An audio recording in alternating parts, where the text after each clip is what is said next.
পাচ্ছেন খোলসুন পাতা হয়েছে, তো দেখা যায় এখানে মাছ পড়ে নাকি। আচ্ছা দেখি দেখি দেখি দেখি দেখি এই খোলসুনটা তুলো তো, কী অবস্থা, মাছ পাওয়া গেল নাকি? এটার পরে ধারো তো। এই যে এখানে আপনারা দেখতে পাচ্ছেন খোলসুন পাতা হয়েছে, তো দেখা যায় এখানে মাছ পড়ে নাকি।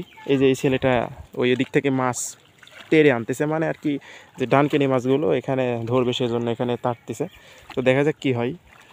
ওই দেখি তারও ওই যে দেখতে পাচ্ছেন এখানে কিন্তু প্রায় অনেকগুলো ডানকিনি ঘোরাঘুরি করতেছে।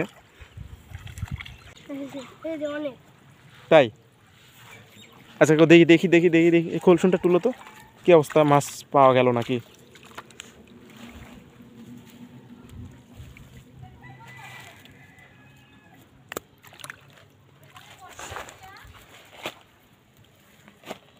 মাছ মনে হয় পাওয়া যাবে না, তাই না?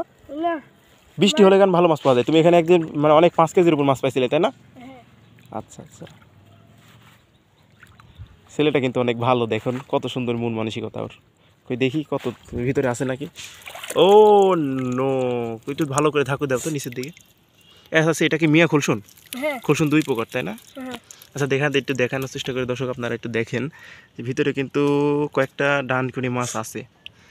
আচ্ছা যে ভিতরে একটু দেখান, এই যে ছোট ছোট ছোট ছোট কয়েকটা আছে।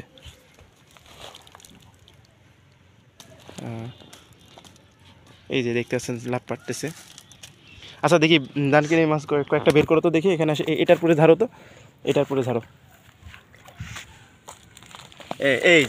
এই যে দেখতে পাচ্ছেন কয়েকটা কিন্তু মাছ পাওয়া গেছে এখান থেকে। কয়েকটা মাছ কতক্ষণ নিতে পারছো? মাত্র 10 মিনিট, তাই না? তাহলে 10 মিনিটে যদি এই কয়টা পড়ে তাহলে আর 1 ঘন্টাতে অনেকগুলো পড়বে। তো ঠিক আছে, তুমি আবার এটা পেতে রাখো, দেখা হবে আবার, ওকে।